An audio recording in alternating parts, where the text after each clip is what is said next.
by New England Ford dealers and Ford truck scout. Eddie House, Amina Smith here with you. And the Celtics lose Game 6 of the NBA Finals against the Warriors, 103-90. And the Warriors now NBA champions right here inside of TD Garden. And Scout, we talked about this at the half, that the Celtics, they came out with the right intention, the right aggressiveness.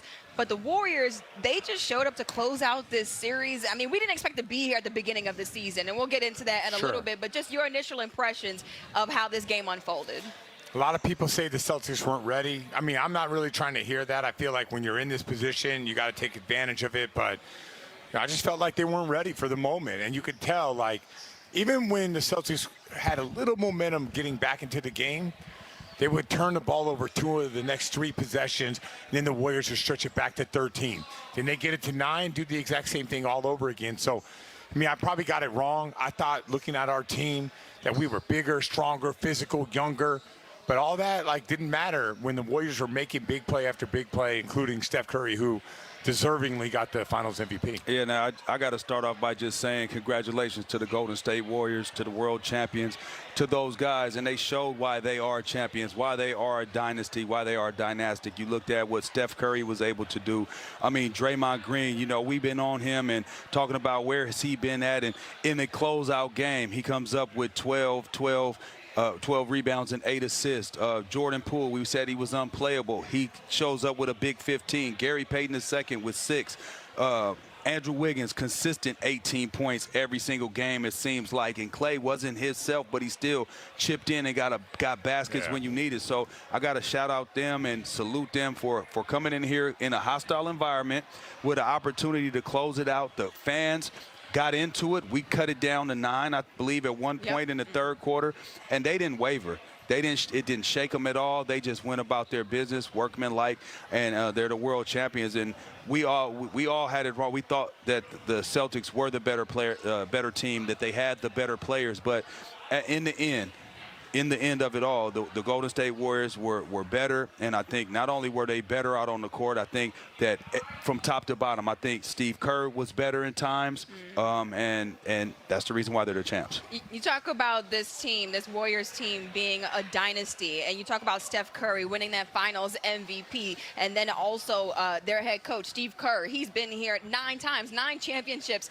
for him. Scout, how much did the veteranship and the experience of the Warriors show up in Game 6? I think when you look back at all of it, it was a lot more than we were previously letting on. Like, we thought in Game 4, Steph Curry has this otherworldly experience where, man, he ain't going to be able to do that every night. And you know what? He didn't have to.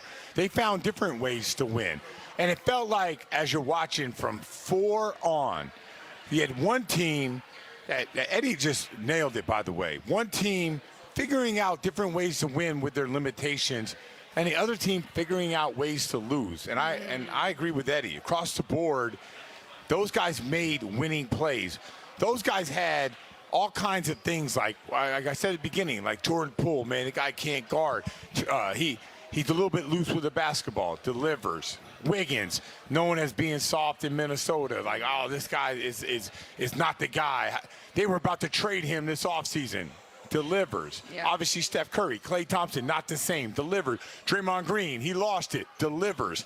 And our guys, we're not delivering consistently. And I think that experience, at the end of the day, it showed, I think for sure, in 4, 5, and 6. Yeah, and early on in this game, the Warriors, they went on a 21-0 run. Let's take a look at these highlights. It's presented by Shaw's Perfecting the Art of Fresh. In that run, the longest scoring run in the last 50 years in the NBA Finals and in an NBA Finals game. And Eddie, just how was that just the start of what we saw throughout the rest of the game for the Warriors, and just how they were able to get what they wanted offensively? Well, you look at the start of that clip, where Gary Payton II took a corner 3. Rob Williams runs by it. It's a short shot.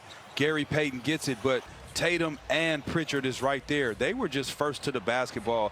Right there again, look, it's 3 guys underneath in position. Nobody finds a body. It ends up being a 3.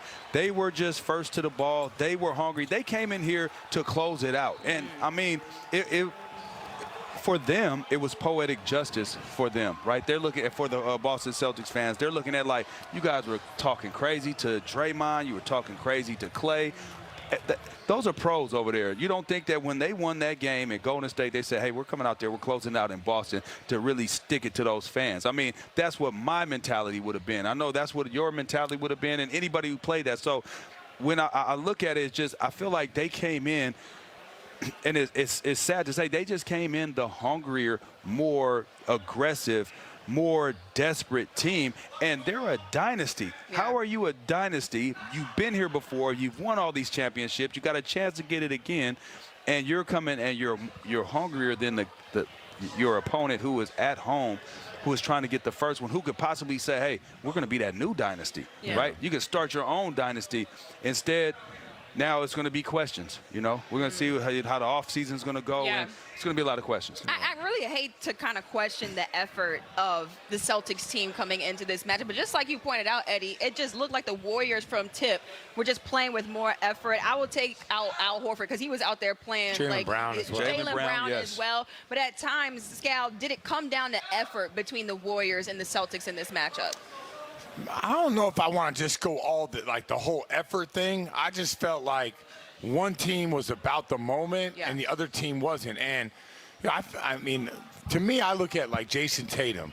I don't feel like Jason Tatum wasn't trying. I just felt like he couldn't get anything going. And every time, it was weird.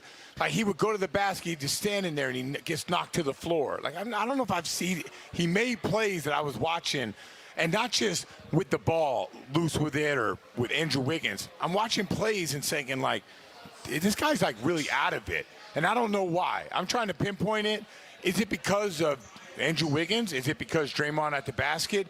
Is it because our spacing? We're in the 08 suite, and I think the word you heard more than anything in the suite was spacing. Yes. We'd be like, man, look at our spacing. Horrible. Man, look at our spacing right now. Look at Golden State's spacing. Yeah, and then we say the other, like, there was a play where Al Horford dribbled baseline and Tatum was above the break on the three on the other side of the court.